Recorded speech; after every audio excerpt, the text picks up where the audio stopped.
Hello বন্ধুরা, অতন moms কিচেনে সবাইকে স্বাগত। আজকের আমাদের দুপুরের মেনু, আর এটা একদম স্পেশাল হতে চলেছে। আর কী কারণে স্পেশাল হতে চলেছে সেটা আজকে দেখাবো। চলুন তার আগে দেখা যাক কী কী লাগছে।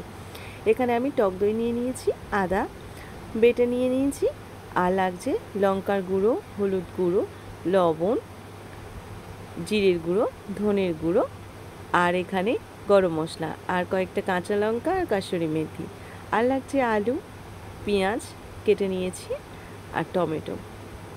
এরপরে আমি চিকেনটাকে ভালো করে ধুয়ে এটাকে ম্যারিনেট করব। জল ঝরিয়েও নিয়েছিলাম। এবার হলুদ, লঙ্কার গুঁড়ো, আমি একটা মাঝারি সাইজের পাতিলেবু রস, লবণ আর একটু তেল দিয়ে এটাকে ম্যারিনেট করে রাখবো 15 থেকে 20 মিনিট। আপনারা পারলেন আধা ঘন্টা ম্যারিনেট করে রাখলেও ভালো হয়। তো আমি এখানে 15 থেকে 20 মিনিট ম্যারিনেট করে রাখবো। চলুন ভালো করে হাতের সাহায্যে মাখিয়ে নিই। ওদিকে আমি কড়াইও অলরেডি বসিয়ে দিয়েছি। এবার আমি এটাকে ঢাকা দিয়ে রেখে দেব, আর কড়াইয়ে আমি আলুগুলো ভেজে নেব। আর বাঙালি যদি মাংস ভাত হয় তো সেখানে আলু না থাকলে যেন মন প্রাণ যেন কিছু একটা নেই মনে হয়। তো আলুটা অবশ্যই লাগবেই। তো আপনারা আলু ছাড়াও করতে পারেন, কোনো অসুবিধা নেই। আর আজকে কেন ভিডিওটা স্পেশাল হতে চলেছে সেটা আমি আপনাদের বলবো। তো ভিডিওটা স্কিপ না করে পুরোটাই দেখার অনুরোধ রইল। আমি লবণ হলুদ দিয়ে ভেজে নিচ্ছি। আর আমি কেন বলছি আজকে স্পেশাল, আজকে চিকেনটা বানাতে চলেছি আদা। নিশ্চয়ই ওখানে দেখেছেন উপকরণে যে রসুনটা আমি দেখাইনি, তো সেই জন্য বলছি আজকে স্পেশাল হতে চলেছে আদা দিয়ে চিকেন বানাবো। গোটা গরম মশলা দিয়ে দিলাম, দুটো তেজপাতা, একটা শুকনো লঙ্কা চিড়ে দেবো, আর একটু কালারের জন্য চিনি দেবো তেলের উপরে। ব্যাস, এরপরে আমি এর মধ্যে পেঁয়াজগুলো দিয়ে দেব। দিয়ে আমি একটু লবণ দিয়ে কষিয়ে নেব, কারণ লবণ দিলে পেঁয়াজটা তাড়াতাড়ি সিদ্ধ হয়ে যায়, নরম হয়ে যায়, তাড়াতাড়ি ভাজা হয়ে যায়। তো এবার আমি একটু নেড়ে চেড়ে লবণ দেব। তো বন্ধুরা, একদম ভিডিওটা স্কিপ করবেন না। স্টেপ বাই স্টেপ আমি দেখাতে চলেছি আদা দিয়ে কিভাবে আপনারা চিকেন বানাবেন একদম সুস্বাদু টেস্টে। আর কেউ বুঝতে পারবেন না যে এর মধ্যে আদা দেননি। সবাই না বাড়ির আমুল ছেটে খাবে আর বারবার বলবে এই রান্নাটাই করো, রসুনের দরকার নেই। তো টমেটো দিয়ে দিলাম। এরপরে আমি লঙ্কার গুঁড়ো, হলুদ গুঁড়ো আর কয়েকটা কাঁচা লঙ্কা দেবো। কাঁচা লঙ্কাটা খুব একটা বেশি ঝাল নেই বলে লঙ্কার গুঁড়ো দিলাম। আর আপনারা লঙ্কার গুঁড়োটা অপশানাল, দিতে পারেন না দিতে পারেন, কেমন ঝাল খাবেন তার উপর ডিপেন্ড করছে। তো এবার একটু কষানোর পরে আমি একে একে গুঁড়ো যে মশলাগুলো ছিল, ধনিয়ার গুঁড়ো, জিরের গুঁড়ো আর গরম মশলা আমি এখানে দিয়ে দেবো। দিয়ে আরেকটু কষিয়ে নেব। আর বন্ধুরা, এটা না আমার মাসির শাশুড়ি মানে মান্তা মাসি, ওনার কাছ থেকেই শেখা। প্রচণ্ড গরমের তাপ, বৈশাখ মাসে ওনাদের ওখানে ঘোড়াছুট হয়। আর এবার আমি টমেটো সস একটু দিয়ে দিয়েছি কালারের জন্য। এটা অপশনাল, আপনারা দিতে পারেন না দিতে পারেন, এর জন্য কোনো স্বাদের হেরফের হবে না। এরপরে আমি আদাটা দিয়ে দিচ্ছি। আর এর মেন উপকরণ হচ্ছে আদা। আজকে যেহেতু আদা দিয়ে চিকেন বানাচ্ছি, তাই এখানে আমি 3 চামচ আদা ইউজ করলাম, আর 1 চামচ রেখে দিয়েছি আমি কষানোর সময় দেব। এই যে বললাম স্টেপ বাই স্টেপ একদম এইভাবেই রান্না করবেন। যেটা গল্প করছিলাম, একদম বৈশাখ মাসের লাস্টের দিকে কি জ্যৈষ্ঠী মাসের প্রথম দিকে ঘোড়াছুট হয়, ওখানে গেছিলাম মান্তা মাসির বাড়ি। আর আমি এটা বাটি ধোয়া জল দিয়ে মশলাটা কষিয়ে নিচ্ছি। নিতে নিতে গল্প করি, তাই নাকি? তো সেখানে আমাদের এইরকমভাবে চিকেন রান্না করে খাওয়ানো হয়েছিল, আদা দিয়ে চিকেন। আর এত সুস্বাদু হয়েছিল। আর কিন্তু গরমে এত হাঁসফাঁস একটা জিনিস, যে চিকেন খাওয়ার পরে বা কোনো রিচ কোনো জিনিস খাওয়ার পরে কীরকম একটা হাঁসফাঁস হয় গরমে। যেহেতু প্রখর তাপ, লাইনও চলে যাচ্ছিল বারবার, হাঁসফাঁস হয়। তবে কিন্তু দেখলাম সেই জিনিসটা হয়নি।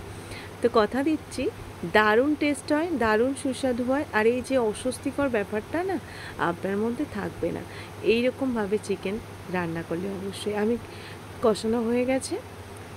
এবার আমি কড়াইটা ধুয়ে নিয়েছি ভালো করে, নিয়ে মুছে কড়াই গরম হয়ে যেতে একটু অল্প সামান্য তেল দিয়ে চিকেনগুলো দিয়ে দেব। দিয়ে আমি কষাচ্ছি।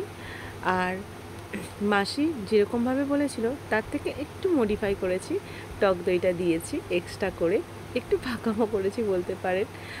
আর তার মধ্যে যেটা কাসুরি মেথি, এটাও আমি একটু পাকামো করে দিয়েছি, আর টমেটো সসটা। তো এইভাবে আমি কষিয়ে নেব তেল না দিয়ে। তো ঠিক এইরকমভাবে আমি কষাবো। দেখবেন অল্প এখান থেকে, যেহেতু ছাল সমেত মুরগির মাংসটা, তো এই জন্য তেল আর জলটা বেরোবে। তো এই জন্য আমি অল্প সামান্য একটু তেল দিয়েছি, আর 1 চামচ আদা ছিল সেটাও দিয়ে আর একটু কষিয়ে নেব মিনিট 2 কষানোর পরে আমি মশলাটা যেটা রেডি হয়ে গেছিলো সেটা দিয়ে দেবো। আর গল্প করতে করতে তো ভুলে গেলাম বন্ধুরা, ভালো লাগলে অবশ্যই লাইক আর চ্যানেলটা সাবস্ক্রাইব করে থাকতে দেবেন। আর এরকম সুস্বাদু খাবার পেতে হলে বেল আইকনটা কিন্তু অবশ্যই ক্লিক করে রাখতে হবে, কারণ সবার আগে ভিডিও দিলে আপনার কাছে নোটিফিকেশান চলে যাবে। আর বন্ধুরা অবশ্যই এটা আপনাদের আত্মীয় বা বন্ধুদের কাছে অবশ্যই শেয়ার চাই, কিন্তু এইরকম সুস্বাদু খাবার পেতে হলে শেয়ার না করলে ভালো লাগে বলুন? কাছের লোকের মানুষের তো জানাতেই হবে। এবার আমি টক দই দিয়ে দিলাম। কষানোর সময় টক দই দিলে একটা অন্যরকম স্বাদ হয়, সেই জন্য দিলাম। তো টক দই দিয়ে আরও আমি মিনিট 3 কষাবো। আর মুরগির মাংস যেহেতু কষাতে কষাতে